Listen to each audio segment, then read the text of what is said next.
I'm music. Edmund DeMarsh. I'm the executive editor of Trends Journal. It's Friday, March 6, 2026. I'm happy to be joined right now with Larry Johnson. He's a former CIA analyst and writer at sonar21.com. You can find that link below. Larry, thanks for joining the Trends Journal. Yeah, I'm always happy to be with you, Ed. Top stories happening right now, Larry, regarding the war in Iran. We have reports from NBC News that Trump is seriously considering providing sending U.S. forces into the country. And then the Washington Post also reported just now or a few hours ago that Russia may be providing the Iranians with targeting information on U.S. assets in the region. Is the war escalating? Is this something that Trump's not going to be able to control? Yeah. It is beyond the U.S. control now, and Trump and his team, they're lying about a lot of things. Number one, there have been a significant number of casualties. How do we know this? In Germany, the primary hospital used to take care of wounded soldiers who've been wounded in places like Afghanistan or now the whole Middle East is called the Landstuhl Regional Medical Center, LRMC. They announced the day before, today's Friday. They announced on Wednesday that they were suspending labor and delivery services in order to prioritize their primary mission. Okay, well, what's that primary mission? That primary mission is dealing with combat casualties. So they've had a significant surge of combat casualties out of the Persian Gulf. Then today, so if you go about 4 miles to the east of Landstuhl Medical Center, there is a U.S. Army base called Karlslautern. And there they put out a request for blood donors. They need blood, need people to come in and contribute. So that right there tells you that we've got far more casualties. When you're having to get soldiers on base to start donating blood, they're not doing that as a just in case. It is because there is that need for it. On top of that, there is an article today. Let me see if I can pull this up. So the U.S. Army abruptly canceled a major training exercise that was to be carried out for the headquarters element of the 82nd Airborne Division at Fort Bragg. So whenever you cancel an exercise of that scale, that means you're getting ready to deploy. You may or may not recall on the 18th of February, I received information that an exercise that is carried out in conjunction with Central Command and JSOC, the Joint Special Operations Command, that they were supposed to start scripting that, writing the script that would be carried out later on. That was supposed to take place on the 22nd of February. On the 18th of February, they canceled it 4 days in advance. And then we know the rest of the story. 6 days later, the war started in Iran. So I think the rumors about Trump wanting to deploy forces to the region is true. It's going to be a disaster. He's going to end up getting a lot of good young men killed. And it's all on him. I don't know if you've seen any of Pete Hegseth's press conferences, and the way that he's been conducting them has been mocked on social media as almost like a frat house style way to conduct press conferences, almost like bullying Iran. Is when you watch something like that, when you watch the way Hegseth has been conducting himself during these press conferences, how unusual is that to see, and what's your feeling when you watch him? It's sickening, unprofessional. It's a clown show. And what you really need right now, if there was a Secretary of Defense or Secretary of War, that had some gravitas about them would be warning Donald Trump about the dangers. The Iranians have inflicted incredible damage on U.S. capabilities in the region. Over the course of the last 5 days, Iran has destroyed 5 radar systems that cost anywhere between $500 million each one, or $1.2 billion. There are at least 2 of the 1.2 billion destroyed, and it actually may be as high as 3. Now, what these are early warning radars that were integrated into air defense systems, but specifically the Terrain High Altitude Area Defense Missile, the THAAD. The THAAD comes in, each missile at the low price of $12 million, or have I also heard $13 million. But the THAAD would be plugged into this radar, because the radar was early warning detection that, oh, we've had a missile lift off from X location. We got the trajectory. We know exactly where we need to go to intercept. Now that those radars have been destroyed, the U.S. is effectively blind. We can't see, we don't have that capability anymore. So the ability to detect and defeat inbound missiles is limited. And the destruction of those radars in and of itself tells a story, because we're hearing all this nonsense about, oh, yeah, we're destroying 90%. Well, that 10% that got through certainly kicked your ass. And that's why what's going on right now in Israel, they're taking a real beating in Tel Aviv and in Haifa and at other locations around the country. But the Israeli censors, man, they are sitting on that information, not letting it out. And I maintain, hey, if they're really intercepting 90% of the missiles, you want to show that. Boy, say, look how magnificent our air defense is performing.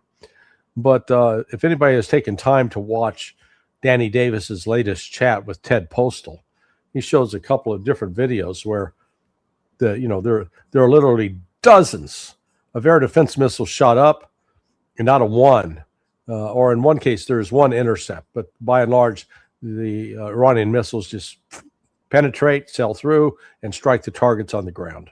I saw one video of a cluster missile that was fired that broke into like 80 different smaller missiles. Correct. Over Tel Aviv or over Israel somewhere. Yeah, it was over Tel Aviv. You're right. Yeah. I'm sorry. No, I said, yeah, and then it hits the ground and there's massive explosions. So what do you think's going on in these briefings with Donald Trump right now? I mean, Trump seems like the president who isn't afraid to completely escalate this and start dropping 2,000-pound bombs on Tehran. Do you see this like headed in that direction where it's just going to be mass casualty events, or do you see this being contained still? No, it's going to continue to escalate. But the problem they've got is the economic consequences of this stupid war are escalating rapidly. The food supply in Dubai, it's either Dubai or Doha, is put at 10 to 12 days. Okay? 10 to 12 days, they could run out of food because of the blockage of the Strait of Hormuz. These cargo ships that come in with, fruits, vegetables, meat, they're not getting in. So you've got that going on. Just in the last 4 days in the United States, even though we only get maybe 8% of our oil that we consume comes out of the Persian Gulf, gas prices have gone up an average of 34 cents per gallon. So that's starting to have an impact. And in fact, it's having such an impact that Scott Bessent announced that, hey, you remember those sanctions we put on Russian oil? You remember all the threats that we made to India not to buy that damn oil? Never mind. He's doing his Rosanna Dana imitation. And so, what a joke. Either you're serious about we're going to impose the sanctions. Meanwhile, Russia, I think they're popping a couple of bottles of vodka to celebrate with, because they had pegged their budget to assumption that they're going to sell their oil at $59 a barrel. Well, it's now going over for $90 a barrel. And I think by end of next week, it will be double. It'll be up around $120 a barrel, if not higher. So if the U.S. needs to choose between Ukraine and Iran, if the U.S. needs to choose what country needs to succeed, it would go with Iran, or it would go with the war in Iran, right? Yeah. No, Ukraine's toast. There they go. Ukraine who? Yeah, that's like where we're headed right now. Yeah. So tell me, Larry, did you see the video clip of the frigate sink, the Iranian frigate sink off the coast of Sri Lanka? Yeah. When you see something like that, what was your initial reaction to that? And then reports that the U.S. didn't try to save any of the sailors that were surviving and just left adrift in the ocean. Yeah, it's war crime, and karma comes back on you. This is shameful of the United States. It's a violation of international law. It's a violation of the Geneva Convention. That ship posed no threat to the United States. The ship wasn't armed and trying to attack us and doing anything aggressive. So, one of these days, Iran's going to sink one of ours in a similar circumstance, and we'll bitch, moan, and complain about it, but too damn bad. We set the precedent. If you're Iran, we know that Iran has high-tech missiles and hypersonic missiles, and they have the capacity, at least, to sink a carrier. Yeah. Why haven't they taken such drastic steps yet? Are they trying not to escalate it to that level, or is that just not a pragmatic move for them to make? No, I don't think they've had the opportunity yet. Now, if the reports are true that the Gerald Ford is traversing the Red Sea, it's going to come to another choke point. If I was Iran, I'd be out there. I'd take the carrier out, sink it, send a message to the United States, because once you got 5,000 sailors dead, Donald Trump he's not going to be able to stand that political heat.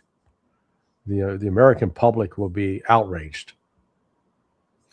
Trump also said today that he's nothing less than unconditional surrender. And we remember that from World War II, before the bombings of Japan, Hiroshima, and Nagasaki.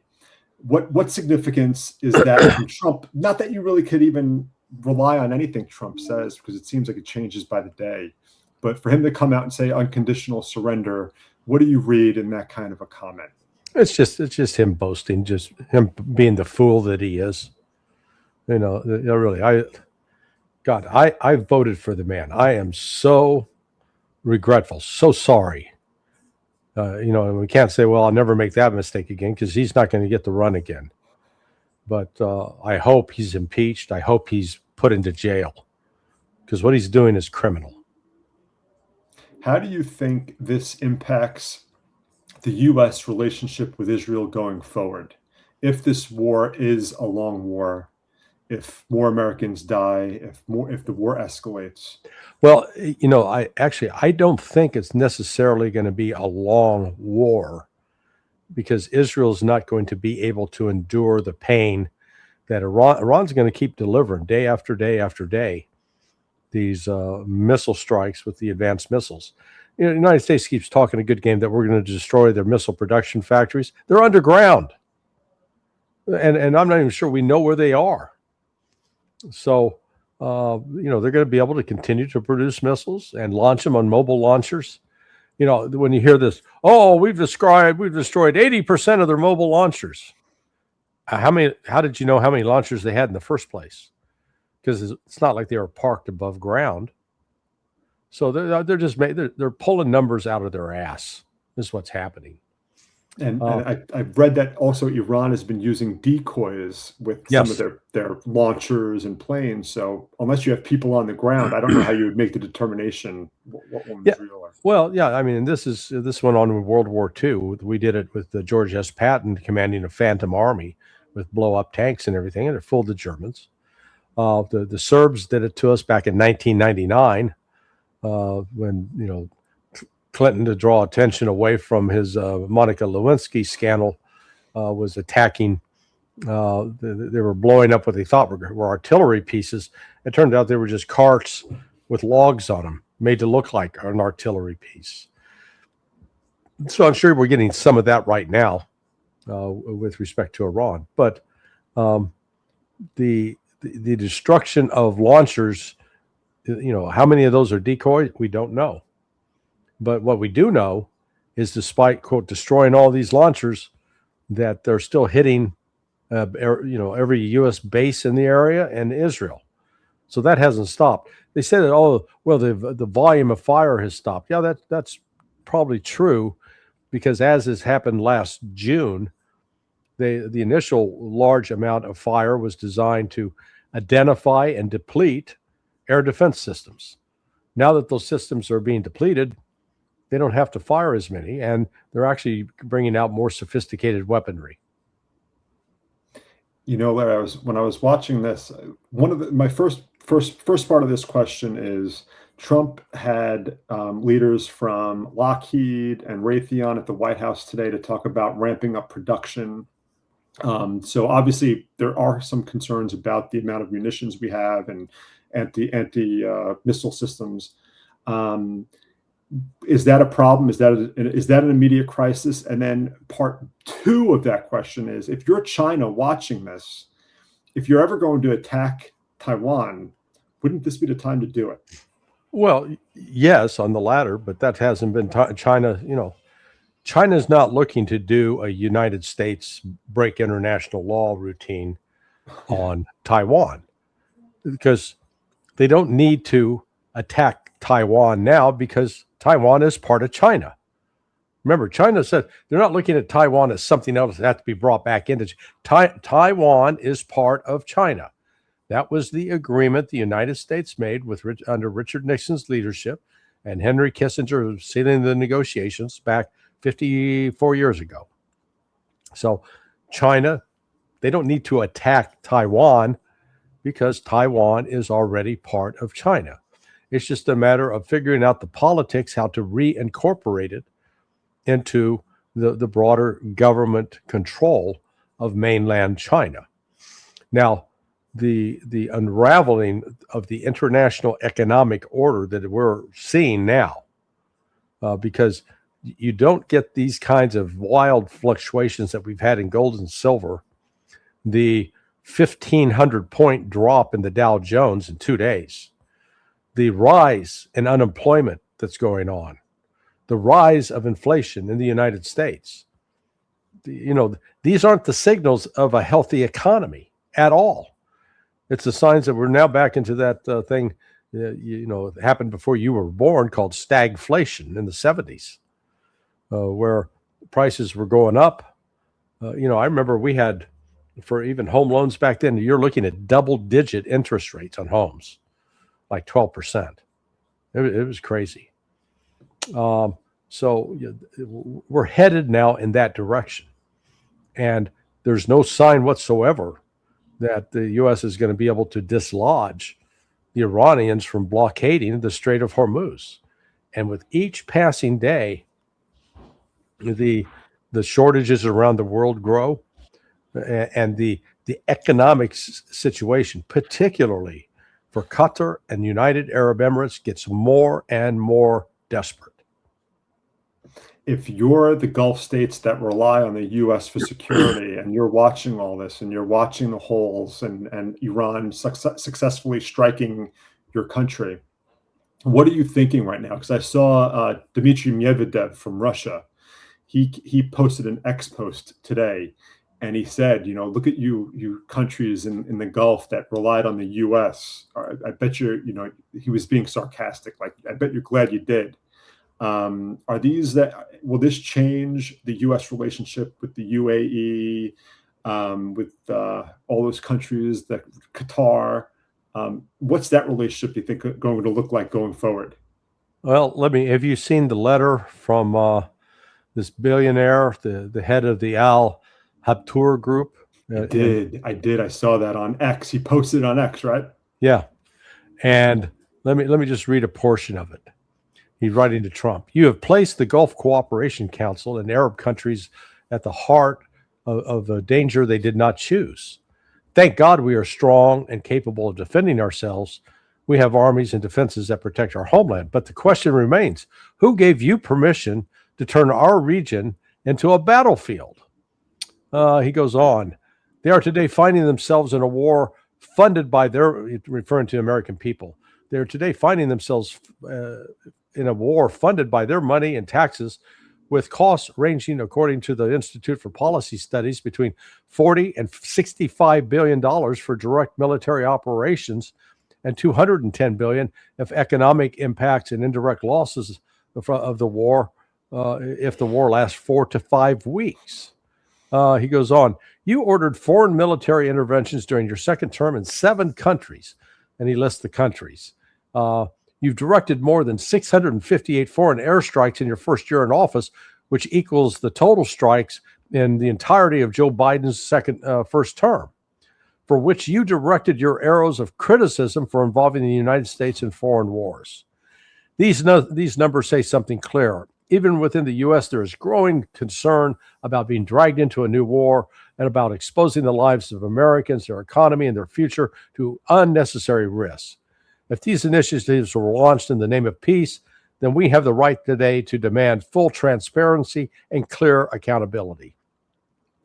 So, in short, they're pissed off. Yeah. You know, Yeah. it is, you know, in fact, a lot of these countries, and, you know, Bahrain, Saudi Arabia, Qatar, United Arab Emirates, Kuwait, they kicked in a bunch of money for the, quote, board of peace. Well, that board of peace is dead. It's dead. And they're going to probably try to get their money back. Trump, and now I know Gaza's back to having a blockade as well. Yeah. So that's back to where that started. So, and that's one of the areas where I expect to see the Iranians exercise some leverage. You know, if I'm Iran, I'm not releasing the blockade on the Strait of Hormuz until you lift all the sanctions you put on me, and until you open the border between Egypt and Gaza, so those Palestinians can get properly fed and get proper medical attention. After Trump killed Ayatollah Khamenei, do you think that he thought that the war would end and we wouldn't be at this point dealing with these Gulf states being attacked, and he thought that the overthrow would potentially happen? Yeah, no, absolutely. What the intel community was telling them is that 80% of the Iranians can't wait to get rid of the Khamenei. So you get rid of him, they're going to rise up and overthrow the government. That's what they genuinely believe, that both the Israelis and the Trump people. So, you know, we mentioned this before we went on air, how you really don't get the true gist of things if you just watch the mainstream media. It's like, it's important to watch interviews like this one to get a sense of what's really happening.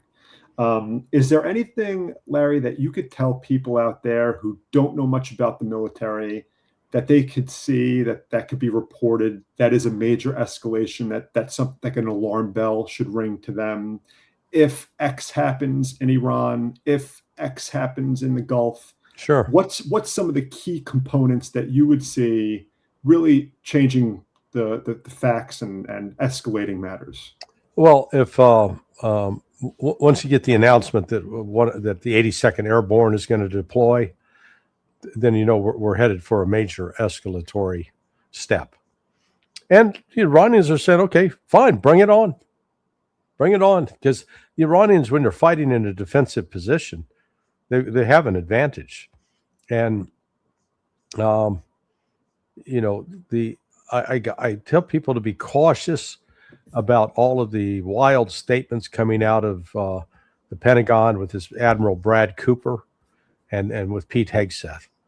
Because when you hear Hegseth said, oh, we got air, we control the air.